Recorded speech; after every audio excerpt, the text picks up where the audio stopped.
If one takes a look at the Ultra Custom Night roster today, a few questions might arise. While most characters make sense, like the FNAF 1 characters, the Blacklights, even the minigames, and more obscure characters, they're all under the same veil of the populace considering them true FNAF characters. But a select few arise a few questions. Those being Baldy, Eminem, Sans, the neighbor from Hello Neighbor, a microwave, the list goes on. And so today I'm here to ask, what's the deal with these characters? Why are they here? And are there even any rules for what is a FNAF character for this game? Now, the obscurity of characters in this game has always been an issue. There's no general consensus on what is a FNAF character and what's not a FNAF character. For example, in version 1.0.6, released a few days after the game's original release, the FNAF 6 characters were added, including yours truly and Pickles, of all things. Whether or not Pickles is a FNAF character is debatable, but as time went on, this gradually got worse, leading on to Microwave and Sans that we have in the game now. And as the game continuously got updated more and more with more normal characters, a few characters kind of crossed the line on what people would consider official FNAF characters. But a turning point on the obscurity of characters was made whenever Camille went on search for one. Eminem, of all characters. Camille, the developer of the game, decided he needed to get Eminem in Ultra Custom Night. And based on his previous record of adding Microwave and the Among Us imposter, you might think he could just say, oh, they're official by this obscure means, which is what everyone expected. But Camille had the community search for a way to get Eminem into the game officially, meaning that he truly believed that every character was official via some means, meaning that there was a set of precautions such that any character from anything couldn't be added. So, what exactly are the rules for what can be a character and what can't? The character has to be official, but that might raise more questions than answers. What is official?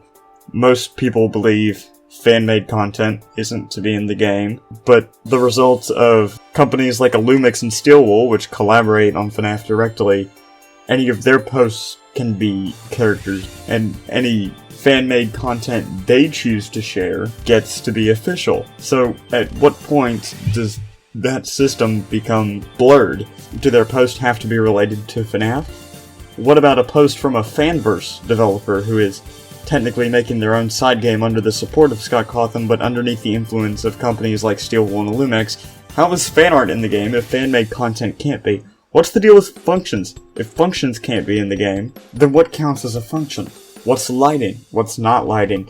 Do 8-bit characters count? There are just so many questions that aren't answered at any given point in time. But what we have to understand, as enthusiasts of this matter, is that the rules for Ultra Custom Night characters and what is official by their standards is always changing. Most people can agree on whether a character should be included as a separate character or an official character, or whether it shouldn't be. And there are rarely circumstances where people are split on whether a character can appear or not. It's better to move on, especially if that character is a idea in character ideas as opposed to an actual inclusion in the game. But it's important to note that a result of characters being added to the game directly influences how other people who aren't in the community perceive the game from an outside stance. People see this huge roster of characters and notice these random oddities, and the roster just appears almost unpurified. Because with the notable absence of characters, many FNAF World enemies, FNAF AR skins, it raises the question of why those obvious characters aren't in, but more obscure ones, or let's be honest, frankly absurd ones, are.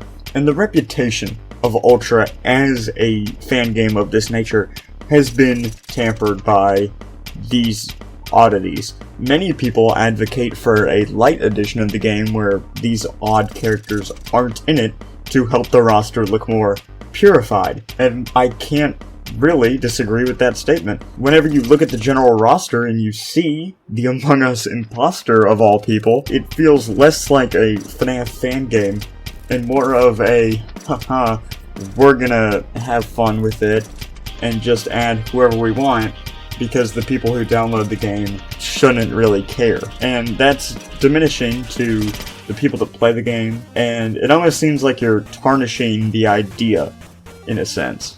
But the opposite side is also present. The idea that by adding these odd characters, you are making it more faithful to the original games. And while that might sound a bit insane, after looking into it, I can kind of see where this idea comes from. When speaking to Judy, the co-creator of the game on the matter, she had to say that Ultra Custom Night is an expansion of Ultimate Custom Night in every way, and since Ultimate Custom Night had that occasional odd character, specifically Trash in the Gang, then Ultra Custom Night should have more of these characters to expand on the idea of Ultimate Custom Night further and to keep faithful to that original game. And I can see what she means. If Ultra Custom Night is 10 times bigger than Ultimate Custom Night, then you're going to have 10 times as many oddities, and if there's one oddity in Ultimate Custom Night, then there's going to be 10 oddities in Ultra. And this viewpoint is the idea with these quote-unquote obscure characters is less of an attempt to diminish the game, but more of a way to bend the rules of what counts as an official FNAF character to expand on the original ideas of Ultimate Custom Night. In Ultimate Custom Night, there was Trash in the Gang, who, let's be honest, if you're only having 50 characters, Trash in the Gang probably isn't a good inclusion when you're missing people like Withered Foxy or Funtime Freddy. But that's how Ultimate Custom Night is. And with Ultra Custom Night, changing that might not be the best option when the developers of the game have more fun developing these more obscure characters at the necessary limits of what Ultimate Custom Night said. Most characters in the game are completely normal and everyone would agree that they should appear. And so being able to have that sense of freedom every so often to add random obscure characters, which at least the developers find mildly humorous, shouldn't dampen the game, but be an expansion of what the original game is. And let's all be honest, it's just more characters. And although I can't say I adore these random characters, I'm sure you can get my opinions on, like, Baldy from my All Characters video. At least I can respect the consistency at which they're there. They don't go crazy with these random characters. They keep it to a low. It's more content to the game, and I think it lets the developers have a bit more fun with it. Alright, there it is. A bit more traditional content. I went back to actually talking from my last outing. I made this video in like a few hours, so it's not that expansive. It's just something I thought I needed to talk about, and an excuse for me to get a video out after all this time, which I don't give you guys enough of. So thanks for tuning in. If you liked what I did, if you don't like some of what I did, then tell me, please. I always want to improve how I deliver things, how I edit things, how my thumbnails look. But thanks for tuning in. I might be making another all characters video for when 1.6.4 part 2 comes out. So be ready for that as soon as it drops. I won't be releasing it early like I did last time. But thanks for sticking with me. You guys are great. Have a good one.